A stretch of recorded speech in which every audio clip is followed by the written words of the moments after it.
Em 90 segundos tu não faz nem um miojo, mas eu te ensino as matérias que tu tem até nojo. Então senta aí e começa a quebrar ATP pra ter energia pra tua mente processar e entender que a probabilidade de você ir bem no Enem tá ligada direto aos meus raps também. Então começa com humanas, só sei que nada sei, mas sei que saí da vida e pra história eu entrei. Se o clima esquenta e tua caneta falhou, fica tranquilo, a esfera dela dilatou com calor. Eu sou flúor com oxigênio, dá pra completar, evoluir melhor que o Darwin poderia imaginar. Se tinha uma pedra no caminho, pode crer que eu já chutei absoluto no rap. Eu nasci pra ser rei, criei uma sociedade aos modelos de Durkheim. O mecanismo dela própria é que diz pra onde vai minha inspiração. Thomas Edison dizia: é 1% e o restante o trabalho que faz. Então senta o rabo aí que eu vou te ensinar. Sometimes rap is the best way to learn, rapá. Eu não compreendo, pero não puedo hacer. É só estudar e ouvir as dicas que eu dou pra você. Confere suas respostas e faz tudo com calma. Manda bem na redação, faz no fundo da alma. Esse é o tópico frasal, ainda tem argumentação. E a resposta pra você eu deixei na conclusão. Se tá nervoso, se acalma pra mandar bem. E se liga nos vídeos que eu te preparo pro Enem.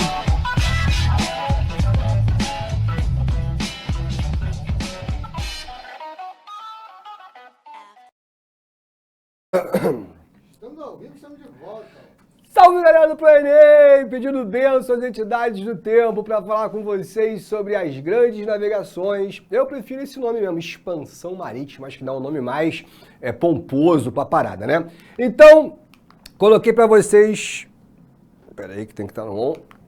Essa foto aqui, essa foto, para quem não sabe, é uma foto do monumento que fica em Belém, muito próximo ali do centro de Lisboa, que é justamente onde saíam as grandes caravelas nessa empreitada romântica e extremamente perigosa que os portugueses fizeram. Então assim, galera, tudo sem dúvida. Antes de eu falar dos portugueses, especificamente, primeiro eu quero fazer com vocês uma parada seguinte.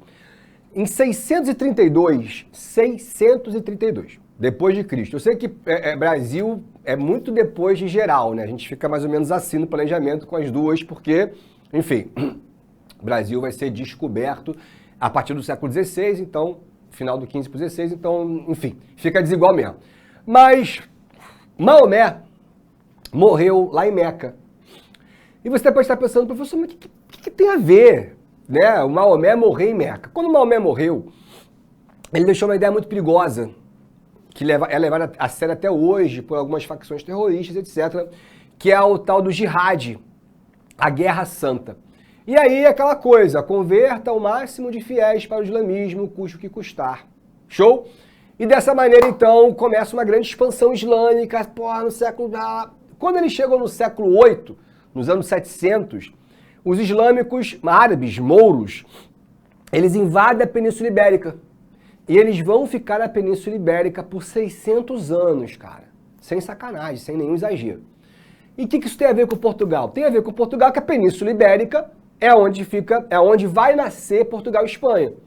E o nascimento desses dois países é diretamente ligado a essa dominação moura. Beleza? Então vamos lá, os caras ficaram lá no ano 700, no ano 800, no ano 900, no ano 1100. E foi no ano 1100 que começa uma organização dos europeus para tentar expulsar esses mouros, esses árabes da Península Ibérica. O nome disso é a Guerra de Reconquista. E para isso acontecer, aqueles monte de reinos que existiam na Península Ibérica, Reino de Navarra, Reino de Granada, Reino de Castela, Reino de Leão, Reino de Aragão, Condado, era uma bagunça, né? Então aquilo tudo teve que se unir. Então, conforme esses reinos foram se unindo, eles foram expulsando os muçulmanos.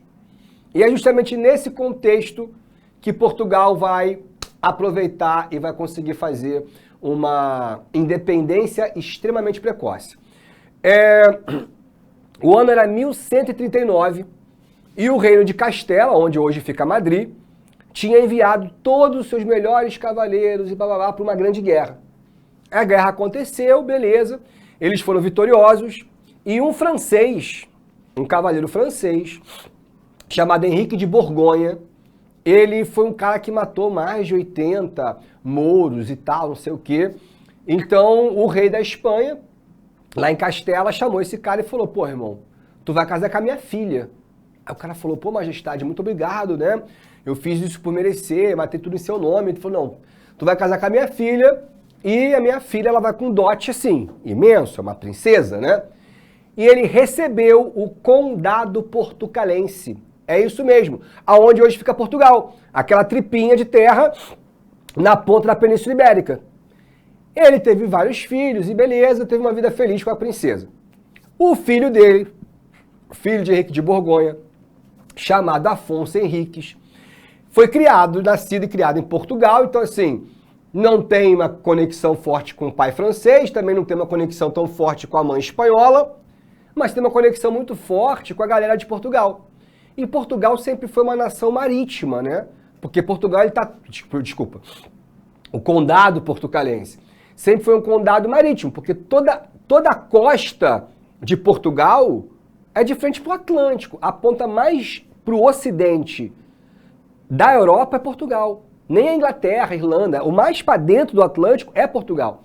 Então sempre tiveram muitos pescadores, muitos comerciantes, muitos produtores de vinho, uma galera que vendia azeite, azeitona, vinho do Porto, bacalhau. E é uma classe de comerciantes rica. E aí esse rapaz, chamado Afonso Henriques, era muito fechado com essa galera e ele viu uma oportunidade. Quando Castela, mais uma vez, enviou seus homens para lutar contra os mouros, contra os muçulmanos, ele percebeu que a cidade de Castela, ela ficou desabrigada. E ao ficar desabrigada, ele falou, porra, se todos os cavaleiros estão lá no sul, eu vou fazer a independência do condado. E aí ele pega os portugueses e ataca de uma maneira assim, extremamente surpreendente, porque ninguém esperava uma manobra tão audaciosa. Ele cerca o Palácio de Madrid e ele fala, ó, ou vocês se rendem, eu vou matar a família real toda, porque eu sou malucão. E aí o rei da Espanha, puto pra cacete, não tem outra alternativa a fazer o quê? A reconhecer a independência do primeiro país da Europa, isso mesmo.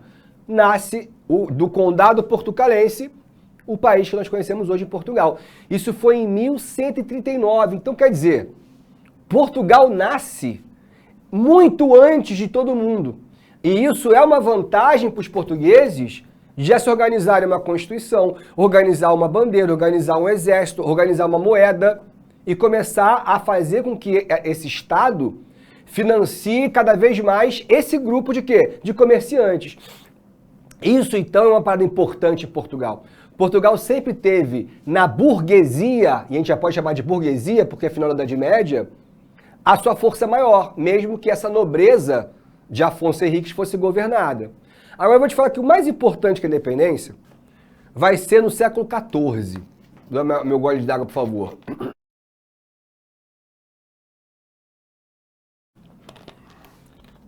Obrigado. Em 1385, ainda era a dinastia de Avis, porque era o Afonso... ainda era a dinastia de Borgonha, porque o Afonso Henriques era filho de Henrique de Borgonha, tiveram vários reis, beleza? Mas teve um problema de sucessão, o rei morreu e a rainha era uma espanhola. Portugal independente, tudo bonitinho. E eles não tinham filhos. Logo a rainha podia se casar novamente. E ela vai querer se casar com um príncipe espanhol. O que significaria Portugal ser governado por uma rainha espanhola que vai se casar com um príncipe espanhol? Portugal volta a ser da Espanha, entenderam? Eleonora de Telles, o nome dessa mulher. E foi aí que um bastardo do rei, isso mesmo, o Jon Snow da vida, que era um cara super conectado com a burguesia, português de verdade, conhecia todo mundo, e essa burguesia fala, e aí o nome desse cara é Dom João de Avis, bastardo do rei morto. E aí ela fala, porra, cara, a gente não quer ser governado por um rei espanhol e uma rainha espanhola. Você é português, tu é filho do rei, tu tem direito. Ele falou, mas eu sou bastardo. Mas você tem nome, mas eu não tenho exército, a gente te banca. E aí Portugal faz mais uma guerra contra a Espanha. E essa guerra acontece em 1385. A Europa, meu irmão, assolada pela peste, pela fome, pelas grandes guerras. E aí Portugal faz uma revolução, anota aí, tá no próximo slide, mas anota logo. Chama da Revolução de Avis. e ganharam. Expulsaram a rainha espanhola, não deixaram o príncipe espanhol chegar e Dom João de Avis assume como o grande rei, dando início a essa nova dinastia. Por que isso é mais importante? Porque para muitos historiadores, cara, essa é uma revolução quase que liberal, porque é uma revolução burguesa, que coloca o rei no poder, que vai atender às demandas da burguesia. E a burguesia, galera, ela só pensa em uma única coisa: money, plata, grana, dinheiro, bufunfa, não é isso?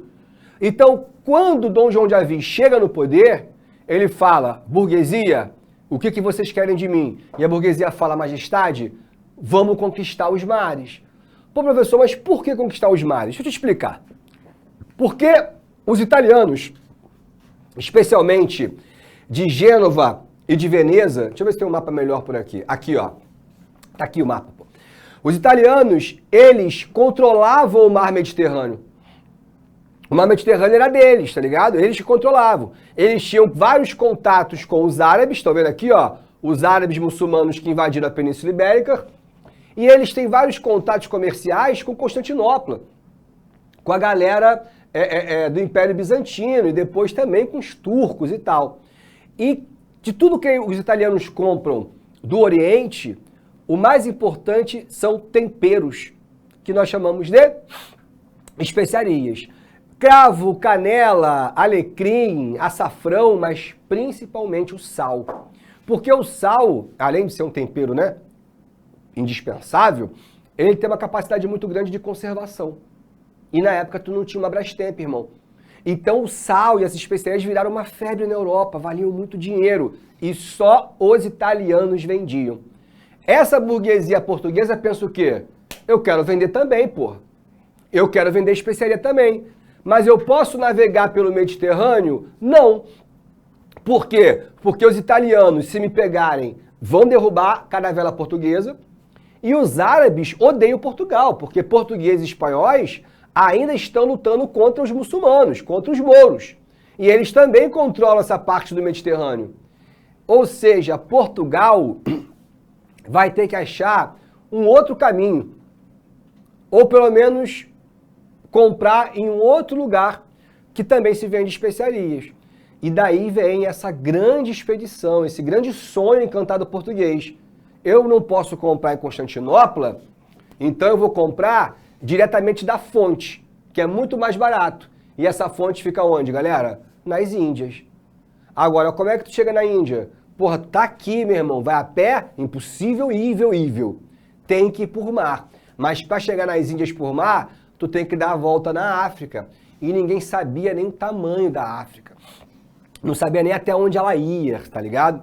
Então, assim, os portugueses compraram uma missão aterrorizante, que vai demorar, não à toa, é um empreendimento de 90 anos. Até chegar nas Índias são 90 anos. É um passinho de formiga. Portugal estava preparado para isso? Tava. Sabe por quê? Porque ele tem um rei que tem apoio da classe mais rica. Essa classe burguesa tem muito dinheiro em Portugal, porque os próprios italianos, quando vendiam seus produtos aqui no norte, para Flandres, para Champagne, o que os italianos faziam? Eles passavam pelo Gibraltar, paravam em Lisboa, paravam em Porto. Por que o nome da cidade é Porto? Porque era um porto mesmo, que vendia vinho e bacalhau. Então essa burguesia já ganha dinheiro há muito tempo. E elas têm dinheiro para ajudar o rei, para financiar caravelas, para financiar... Ou seja, Portugal ele tem todas as condições favoráveis. Além, obviamente, da sua posição, né, galera? Como eu te falei, ó, ninguém está mais a ocidente do que Portugal. Se tem um país que está mais perto da Índia para circular a África, é ele. Agora, pô, se tu quer chegar no Oceano Índico, que a galera nem conhecia, por favor, meu diretor. Você tem que ter o quê? Grandes e brilhantes navegadores. E Portugal tinha. Professor, Portugal tinha grandes navegadores? Claro, gente. Portugal fica no extremo europeu. Portugal está todo dentro do mar. Isso aqui tem um mapa melhor, ó. Tá vendo aqui? Todo dentro do mar. Então, Portugal ou aprende a navegar, ou vai ter que conviver com a sua grande inimiga, a Espanha, que está cercando ele inteiramente. Por isso que Fernando Pessoa dizia, navegar é preciso. Não é uma questão de querer, ou Portugal navega, ou ele está ferrado, porque ele está cercado, abraçado pela Espanha, que odeia Portugal, se odeia até hoje. Então Portugal sempre teve grandes navegadores, sempre se preocupou em formar esses navegadores nessa escola chamada Escola de Sagres. A Escola de Sagres não era uma escola como vocês conhecem, um professor mostrando, não. Era um ponto de encontro onde os navegadores iam lá e trocavam informações. Pô, cara, eu descobri a CLA. O que é a CLA? Corrente Leste Australiana. E tem, ó, ali tem um coral difícil, perigoso, blá, blá, blá, blá. Então, se tinha uma galera preparada para desbravar esses mares, eram os portugueses. Eram grandes navegadores, tinham apoio do Estado, tinha apoio da burguesia, tinha todas as condições favoráveis, até inclusive a posição. E por fim, né, cara, os portugueses aprenderam muito com os árabes, muito mesmo. O leme fixo, usado na caravela, é uma invenção árabe. O astrolábio, os sertantes, instrumentos necessários para a navegação, árabe, a matemática. Cara, imagina o seguinte, rapidinho, foi mal, Renan. Aqui, ó, os portugueses, a Europa ainda usava o algarismo romano. Faz essa conta para mim aí, ó, 20 vezes 25, mas eu quero a resposta em algarismo romano. Isso dá uma frase. Como é que é o algarismo árabe? 20 vezes 25. Aí sim, a matemática árabe é muito mais sofisticada, tanto é que é oficial, utilizada até os dias de hoje. Então, o contato com esses árabes, o contato com esses mouros, faz com que Portugal fosse o país certo, na hora certa, para superar as barreiras dessa expansão marítima. Então dá uma olhadinha aqui, ó, vê se a gente faltou falar alguma coisa. Centralização precoce, contato com outras culturas, principalmente os mouros, desenvolvimento náutico, burguesia enriquecida, revolução de avis, posição geográfica favorável, Portugal estava preparado e aí ele vai começar. Primeira coisa, em 1415, Portugal lançou um grande ataque à cidade de Ceuta, que hoje fica no Marrocos, na verdade é a parte espanhola. Mas aqui, cara, era uma região de muita pirataria. E eram piratas muçulmanos. Então, se Portugal quer conquistar essa região do Atlântico primeiro, ele não pode ficar se deixando atacar por essa galera. Então, foi uma expedição que misturou estratégia para tirar os muçulmanos dali, mas também misturou um espírito cruzado. Ou seja, combater o infiel, levar a fé católica, ainda estava rolando esse movimento cruzadístico. E a conquista de Ceuta teve muito disso, levar a cruz e tal, e os portugueses venceram. Um dos objetivos de Portugal, cara, isso é uma coisa muito doida que vai durar durante muitos anos, era uma lenda, que é uma lenda, mas não é tão lenda assim, chama da lenda do Prestes João. Teve um português, explorador, que explorou o norte da África, entrou nos rios e desapareceu. E se ouviam viajantes que afirmavam que tinham visto um reino cristão na África, mas ninguém sabia direito. E pior que esse troço existia mesmo. Ficava bem aqui, cara, na região da Etiópia e centro. E foi um missionário cristão que conseguiu converter uma galera e fez ali tipo uma aldeia jesuítica. Não tinha esse nome, tá? Não era jesuíta, mas é tipo uma aldeia. Só que em Portugal virou um reino, tá ligado? Tipo assim, existia milhares de cristãos e eles tinham que chegar lá. E isso vai também estimular o imaginário português. Agora, beleza, conquistou Ceuta, qual o próximo passo? Vamos para a Índia? Calma, ainda não. Tem uma porrada de ilhazinha aqui, ó, estão vendo? Essas ilhas têm que ser ocupadas. Portugal já começa a ocupar essas ilhas como Cabo Verde, Canária, Açores é da Espanha e a famosa Ilha da Madeira. Se Portugal não pega a Ilha da Madeira, o Cristiano Ronaldo era espanhol hoje. Se ligaram? Então, porra, fundamental para os portugueses ocupar esses territórios. Agora, uma coisa importante, anota aí. O que eles fizeram nessas ilhas, os portugueses? Começaram a plantar cana, começaram a produzir açúcar e começaram a organizar essas ilhas em capitanias hereditárias. Qual é, professor? Isso não é aula de colônia? É. Então entendam que o modelo que eles trouxeram para o Brasil já era um modelo previamente utilizado nessa região, beleza? Bom, agora vamos para a Índia. Tiramos Ceuta, conquistamos as Ilhas Atlânticas, agora vamos descer. E a galera descia. Cara, vários e vários navios portugueses naufragavam.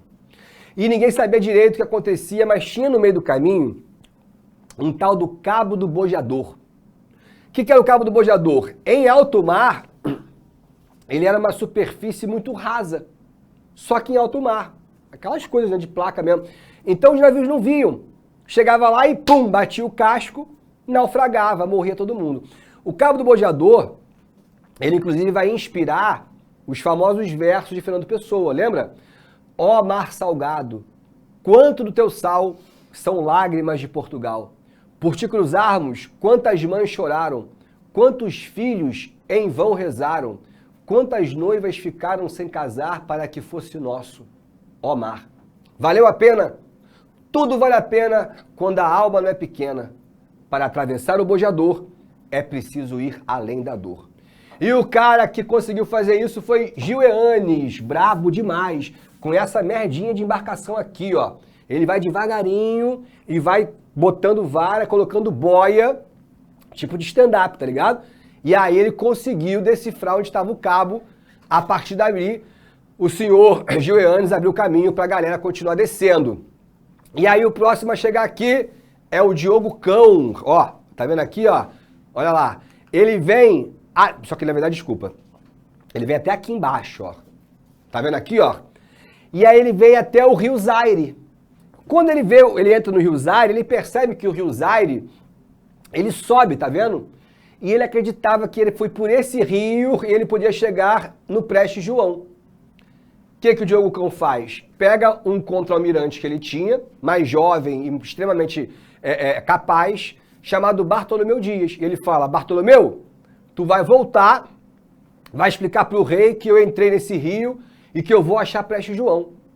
E o Bartolomeu falou, pô, beleza, comandante, cuidado. Bartolomeu volta e ele entra no rio, só que, irmão, ele está entrando no Congo. Ele está entrando na savana africana mais selvagem de todas. E aí sobe, só que o rio faz depois? Desce. Ou seja, nunca foram encontrados. Eu acho muito doido essa foto aqui, cara. Lá dentro do Congo, sabe-se lá quem, um arqueólogo doido, encontrou essas inscrições. Isso aqui é português primitivo, galera. Isso aqui é a bandeira de Avis, a cruz e assinado. Se vocês lerem bem aqui de perto, isso aqui é um amém. Então, provavelmente isso aqui é uma oração. Ou seja, são os portugueses de Diogo Cão. Então, eles foram até o coração da África, só que sumiram, cara. Não tem nenhum resquício. E aí o rei fala, pô, Bartolomeu, Diogo Cão não vai mais voltar, qual vai ser? O Bartolomeu falou, majestade, pelos nossos cálculos, a gente estava quase dobrando a África. Ele falou, então, Bartolomeu, tu vai. E aí mandou o Bartolomeu com 8 caravelas. Meu irmão, o cara foi. Quando chegou aqui, ele desistiu. Ele dobrou a África, mas desistiu. E ele volta. E ele chega, majestade, tenho 2 notícias. O rei fala, quais são as notícias? Uma boa e uma má. Não, me dê a boa primeiro. A boa, majestade, é que eu dobrei a África. Aí o rei falou, então ela tem fim. Eu vi o Oceano Índico. Ele, então é possível chegar na Índia? Ele, não, majestade. Horas depois, por que não? Falou, no meio do caminho existe um cabo, que é o Cabo das Tormentas. São ondas furiosas, ventos velozes, correntezas impenetráveis, é impossível atravessar. E o rei falou assim, Bart, não. Não vamos chamar de tormenta. Vamos chamar de boa esperança. A esperança de chegarmos às Índias. E foi assim que anos e anos se passaram se preparando para finalmente o Vasquinho da Gama conseguir. Isso aqui, galera, depois eu volto. O Vasquinho da Gama conseguir fazer o périplo africano. Malandramente, ele não vem por aqui, porque aqui bate vento contrário. Ele vem no meio para pegar o vento a favor, atravessa o Cabo das Tormentas, para em Moçambique. Dali ele sobe e chega a Calicut, dando aos portugueses uma vantagem comercial inigualável. Os caras agora pegam diretamente da fonte, mano, diretamente da fonte. e vende por um preço muito mais baixo e por um lucro muito maior que os italianos. Ou seja, Portugal passa a ser, por um breve momento, o império mais rico do mundo. Isso aqui, galera, são as feitorias que Portugal está criando. Ou seja, são os portos, os futuros portos de escravos africanos que vão sair daqui e que vão acabar migrando para o Brasil no nosso sistema colonial. Então, quer dizer, tudo isso está sendo visto pela Espanha com ódio, né? A Espanha tinha feito um tratado com Portugal que eles dividiam o mundo entre norte e sul. Então, assim, a Espanha, nem que ela quisesse, ela podia fazer o mesmo caminho que Portugal. Porque Portugal se resguardou de falar, Espanha, o sul é meu. Se você encontrar coisa para norte, é tua. E a Espanha estava muito desanimada. Tipo assim, cara, Portugal foi lá, descobriu a Rota das Índias, vai comprar especiarias, porra, muito mais barata, e é meu inimigo.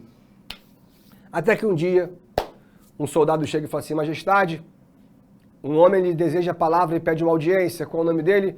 Cristóvão Colombo, senhor. Mande entrar. Aí vem Colombo, chapéuzão de pluma vermelha. Majestade, ele diga genovês. Ele não era espanhol, era da Itália. Ele falou, Majestade, eu tenho 3 segredos que vão modificar radicalmente o destino de seu império. Ele da Espanha olhou e falou assim, me fala. Primeiro segredo, Majestade, eu sei chegar às Índias. Aí ele falou assim, bom, isso eu também sei. Os portugueses já sabem. E daí? A gente não pode ir por lá. Eu não posso fazer o caminho das Índias portuguesas porque eu tenho um acordo com eles. Segundo segredo, Majestade, eu sei um novo caminho. E o rei olhou e falou assim, e que caminho é esse, rapaz? Você é louco? Ele falou assim, Majestade, se eu navegar para o Ocidente, eu chego no Oriente. Aí o rei falou assim, não, aí tá de sacanagem, tu é maluco ou drogado. Todo mundo sabe que o mundo é plano, filhão. Se você for pro lado, tu vai cair. E ele falou, terceiro segredo, Majestade, a terra não é plana. A terra é redonda. Aí o rei falou, então, e você é um maconheiro? Tira esse daqui, rapaz, agora foi meu, eu te posso provar, Majestade. Ele falou assim, você tem apenas 1 minuto. Eu preciso de segundos, Majestade. O senhor pode me acompanhar até a janela? Os soldados, Majestade, não faça isso. Deixe o navegador me provar. Chegaram na janela e falou assim, Majestade, olha para o céu. O rei olhou. Consegue ver a lua? Ele falou, claro. Pensas que a lua está mais próxima ou mais distante do que as Índias? Mais distante, mas ainda assim, Majestade, nós conseguimos olhar para a lua. Porque não importa o quão distante ela esteja, nós estamos em uma linha reta. E nesse momento nós conseguimos vê-la. Agora, olha para o horizonte. Aí ele viu o marzão, né? Olha para aquele navio, o navio indo embora. Por quanto tempo o senhor acha? Ele falou assim, esse navio, senhor, está mais próximo ou mais distante que a Lua? Ou que as Índias? Ele falou assim, porra, está muito mais próximo, né? Mas, Majestade, em poucos minutos, nós perderemos ele de vista. E a Lua não. Aí o rei olhou, falou, significa que ele não está numa linha reta. Significa que ele está fazendo uma curva. E se essa curva continua e alguma pressão mantém essa caravela sob essa curva, é que essa curva vai formar um círculo. O mundo é redondo, Majestade. Basta olhar no horizonte. Se eu navegar para o Ocidente, eu chego no Oriente. Aí o rei falou, porra, gostei, mas não estou levando muita fé ainda. Colombo foi o seguinte, tu é brabo? Sou brabo. Tu é corajoso? Sou corajoso. Então tu vai. Mas com 3 caravelas só. Mas, Majestade, é uma viagem em alto mar. Falou, é isso ou nada. O Colombo falou, então, Majestade, te agradeço. E foi assim que Cristóvão Colombo saiu com Santa Maria, Pita e Nina, as 3 famosas caravelas rumo às Índias. Só que pelos cálculos do Colombo, mais ou menos aqui, ele já ia circular o mundo. Pelos cálculos dele. Então ele estava errado pra cacete, né, meu irmão? E era uma viagem 3, 4 vezes mais duradoura do que ele imaginava. E o que é pior, tipo assim, os portugueses navegam pela África, né? Ai, tô com fome, para. Ai, tô com sede, para. Ai, quero descansar, para. E aqui? Ai, tô com fome, tô com sede. Não tinha nada. E aí, meu irmão, todo mundo rebelião, os marujos querendo matar o Colombo, e todo dia ele chicotava alguém, mandava alguém pro porão, porque todo mundo queria se rebelar. E vai chegando aqui na linha do Equador, não venta. E com o sol da porra, aí todo mundo, meu Deus, esse cara vai matar geral. Colombo foi lá em cima, juntou as 3 caravelas, fez um puta discurso, e no final ele disse: escutem-me bem, homens, ou encontraremos as Índias, ou encontraremos a morte. Porra nenhuma, encontrou a América. Bateu aqui em Cuba, já encontrou uma galera, os caras olharam assim: nós somos os nativos aqui, pô, nós somos povos caribenhos, vocês são de onde? Hein, cara branca, ou cara de pelo, não sei o que lá. E aí o Colombo falou assim: chegamos às Índias. Então esses caras são os índios. E aí os caras falaram assim, anos depois: pô, mas a gente não tá nas Índias não. Ah, mas vamos chamar de índio do mesmo jeito. A gente chama de índio até hoje. Uma galera que não é da Índia, que é da América, surreal. Mas enfim, quando o Colombo volta, ele fala pro rei. Aí o rei falou: porra, tu é o cara. Tu é sinistro mesmo. Aquela coisa toda, não sei o que lá. Mas cadê as especiarias? E aí Colombo: não, mas eu vou voltar. E ele voltou 4 vezes. E nada de especiarias, óbvio. Ele não tinha descoberto a Índia, ele descobriu um novo continente. E o rei estava ficando bolado com essa história. Então o que o rei fez? Mandou um cara de sua confiança chamado Américo Vespúcio. O Américo Vespúcio é o cara que chega para o rei e fala: majestade, o que esse doido encontrou não foi as Índias, foi um novo mundo. E o senhor tem que explicar isso para Portugal. Por quê? Porque Portugal e Espanha, como eu falei, tinham feito um tratado dividindo o mundo assim, não é isso? Ou seja, a América Latina inteira era de Portugal. Nós estamos em 92, não é isso? Em 1493, a Espanha, como isso aqui é a galera que vai circular o mundo depois, os espanhóis, a Espanha, como não quer nada, falou assim: Portugal, vamos fazer um outro acordo? Portugal falou: tira o olho da África, a África é minha, o périplo é meu. Eu falei assim: não, calma, Portugal. Não quero o sul da África, não. Eu quero fazer um acordo, que ao invés de fazer um acordo assim, vamos pegar 100 léguas de Cabo Verde e vamos dividir o mundo assim. Se eu descobrir alguma coisa pra lá, é meu. E tudo que tá aqui, eu reafirmo como seu. O rei de Portugal falou: é uma boa. É uma forma da Espanha reafirmar que a África é portuguesa. Só que alguns navegantes portugueses falaram: majestade, isso está estranho. O cara quer trocar, por quê? Isso, ó, vamos lá, em 1492, Colombo chega na América, 92. Em 93, Portugal assina a Bula Intercoeteira, beleza? Que é isso aqui, ó. E aí, em 94, Portugal ameaça a Espanha de guerra. Vou te invadir, blá, blá, blá, Espanha, o que foi? Porque Portugal descobriu que ele foi enganado. Ah, professor, mas a expedição de Cabral foi só em 1500. Beleza, gente. Mas Portugal jamais ameaçaria de guerra ou jamais insistiria para um outro tratado se ele não soubesse que, ele não está ganhando nada. Então é óbvio que ele veio antes de 1500. Por isso que a gente não fala de descoberta, a gente fala de chegada. Os portugueses já tinham vindo aqui antes e já tinham descoberto que eles foram enganados. E aí naquela, meu irmão, Portugal falou assim: eu vou te enfiar porrada. A Espanha falou: vem pra mão, caraca, sabe? Quase tampando na porrada. Aí veio o Papa. O Papa falou: para de brigar, porra. Porque agora esse novo mundo descoberto tem que ser um mundo católico. Então olha só, Portugal, para de agressividade, pega leve. E olha só, Espanha, tem que dar mais légua pra tua amiga Portugal, pô. Todo mundo aqui é cristão, todo mundo é católico, anda. E foi assim que em 1494, Portugal aceitou aumentar para 370 léguas de Cabo Verde. E aí nasce finalmente o Tratado de Tordesilhas, que vai dividir a América entre a América Portuguesa, nós, e a América Espanhola. E daí, depois disso tudo, aí sim Portugal mandou Cabral. Ou tu acha que Cabral estava indo para as Índias, aí bateu um vento, o cara atravessou o Atlântico inteiro, o Oliver Twist, e bateu em Porto Seguro? Tá de sacanagem, né, gente? Cabral foi direto pro Brasil, rezou uma missa e depois foi embora para as Índias. Sabe quem morreu aqui, no Cabo da Boa Esperança? Bartolomeu Dias. Estava na expedição de Cabral, comandante de um navio, e morreu no cabo que ele chamou de Tormentas. E aí o engraçado é o seguinte, a França tinha acabado de se unificar também. Tinha acabado de vencer a Guerra dos 100 Anos, em 1454. E o rei da França, um cara chamado Francisco I, mas eu vou chamar de François, que rei Chico é foda, né? E aí o cara ele fala o seguinte, ó, Não entendi Portugal e Espanha.